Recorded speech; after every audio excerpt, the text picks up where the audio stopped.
Welcome to LexTalk World Talk Show presented by Clickway Creators. Today we have Charles Bowen with us. Charles is an adjunct professor at Georgia State University College of Law, teaching innovation in practice of law. He recently retired as General Counsel for Cox Family Office with responsibilities including investment transactions, governance, compliance, and risk management.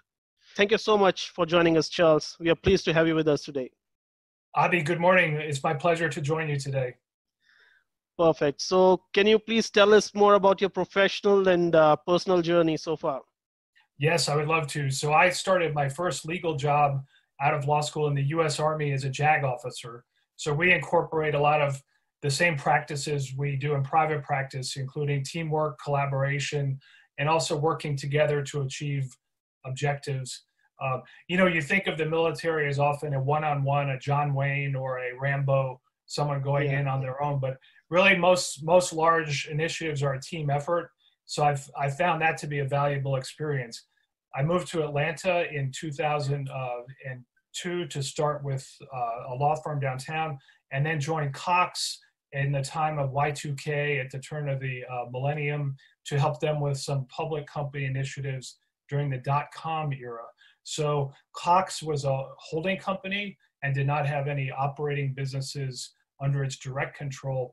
So we operated mostly by influence rather than by command and control. So we were able to aggregate different projects around our operating businesses. And by the time of the 2008 financial crisis, we realized we needed to add some efficiencies and process management to our skill set, because with a broad portfolio of operating businesses, we realized there was a need for consistency, metrics to track performance, and also accountability for legal spending and outcomes.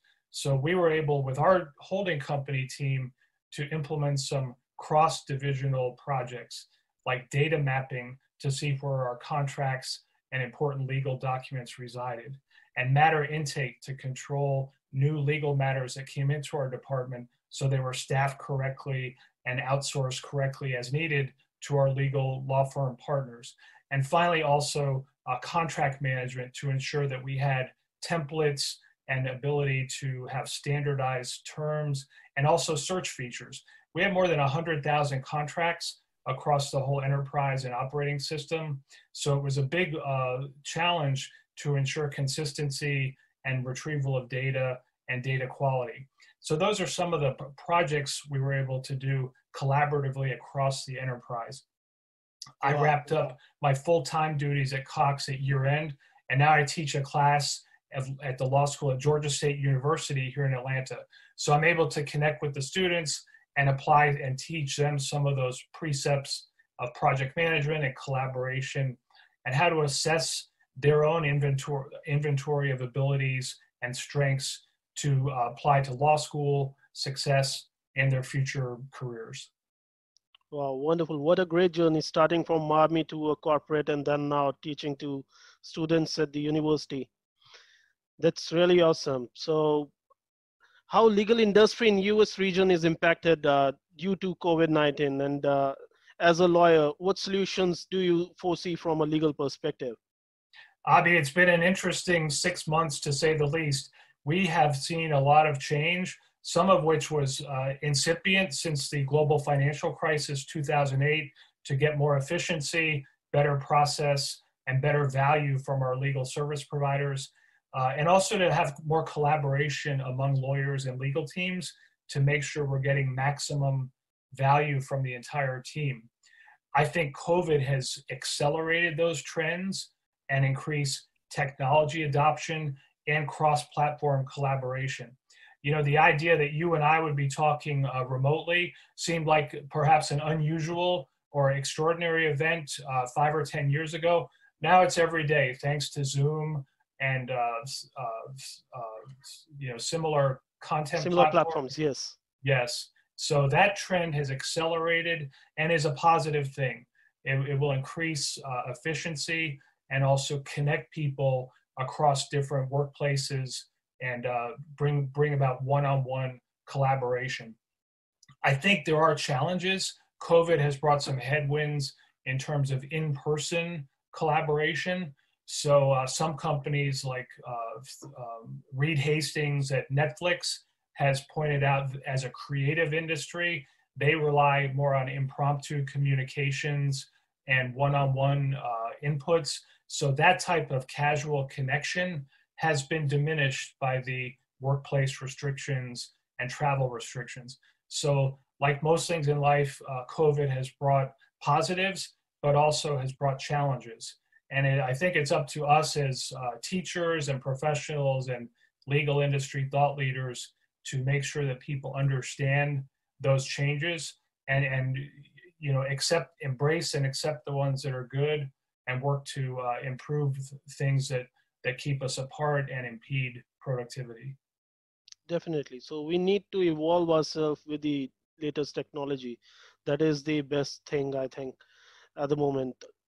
So I completely agree with your points. So then I come to the next question. So as a legal professional, what are the three core values you truly believe in?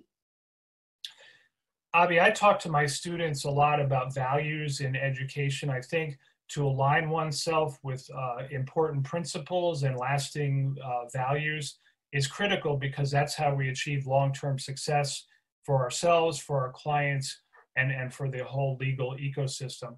So first and foremost is integrity, which includes not just legal ethics and professionalism, but also means to align oneself with those values. So to have what I call a compass that's always pointed in one direction, and to continue to follow that and make sure that you align yourself with those values. Next is collaboration. We've talked about the importance of being together, building bridges, and bringing out different knowledge inputs. I think in most organizations, the whole is greater than the sum of the parts. Our collective knowledge is greater than the knowledge that either of us possess. So I think collaboration is critical.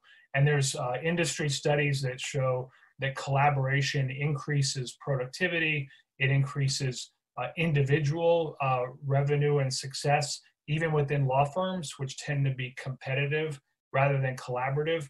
Heidi Gardner at Harvard Business School studies the legal industry. She has followed longitudinally since the financial crisis more than 400 professionals who participated in her study that show that collaboration produces not just better team results, but better results for those individuals who do collaborate. So collaboration is important.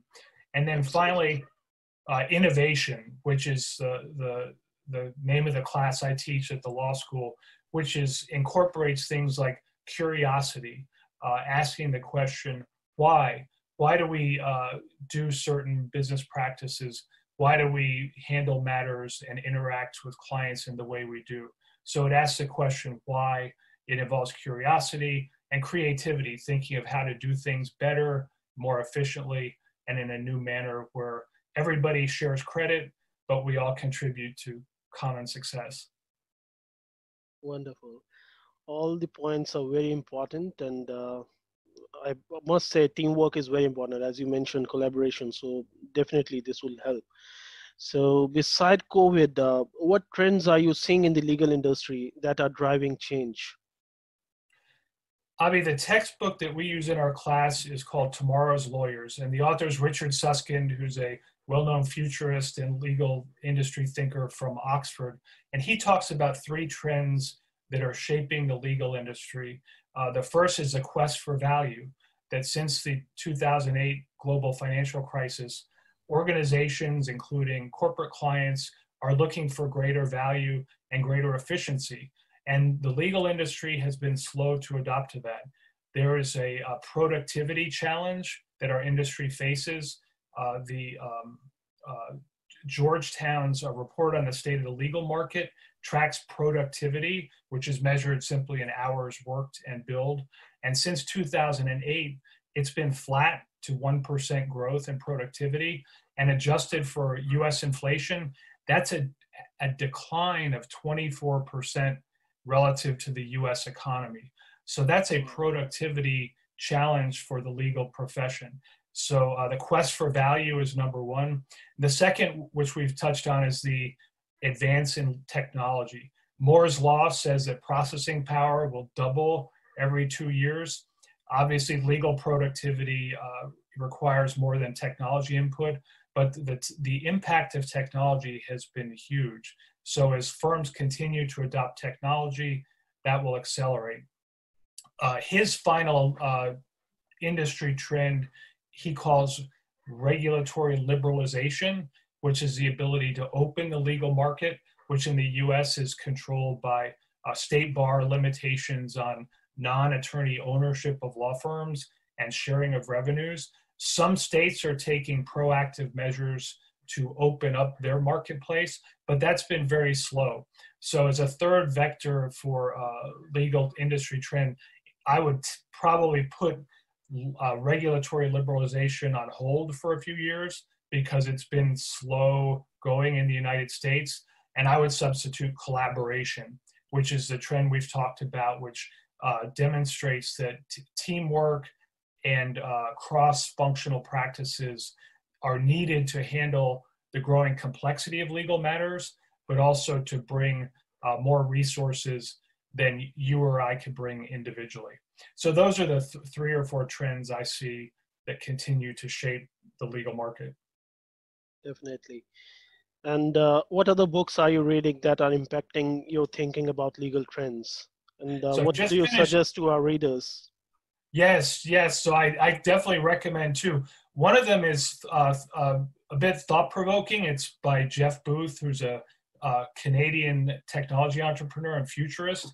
It's called The Price of Tomorrow. It's a very easy read. He boils down a lot of macroeconomic trends into easy to understand messages that are very timely, because his thinking about the future is that the continued stock market equity run-up and easy access to credit is likely to cause debt crisis in the next 3 to 5 years. So he predicts a probability of a deflationary trend, which will cause equity values to fall, credit to become more difficult to access, and interest rates to rise, which increases the cost of doing business for our clients. So tying that to legal, I think that will accelerate the need for value and productivity in our profession. And then finally, on a lighter note, I just finished a great book by Bill Burnett and Dave Evans from Stanford. They run the design lab at Stanford and consult with IDEO and other design thinking firms about product design and process management. And it's called Designing Your Work Life. It's a bestseller that's really interesting because it encourages readers to accept, understand, and embrace their current state, but also to build a design and a map and create markers for a desired future state. So that if you can inject the factors that are important in your life, which they call a maker's mix of work, impact on society and those around you, and also expression, which is some of the creative and artistic things we do, you can make your future designed in a way that will bring you long-term workplace satisfaction. So with increasing focus on attorney well-being and positive mindset among lawyers and law students, that's another book I encourage our readers in the legal industry to check out. Definitely. I would personally go and have this book, Designing Your Work Life. So thank you so much, Charles, for sharing such great insights with us. And we look forward to having a chat with you again in the future on some other trending topics in the international legal business. And for our viewers, if you like this chat, please like and share this video and subscribe to Clickway Creators YouTube channel to appreciate what we do and have more coming from the industry leaders. This is Abhishek from LexTalk World.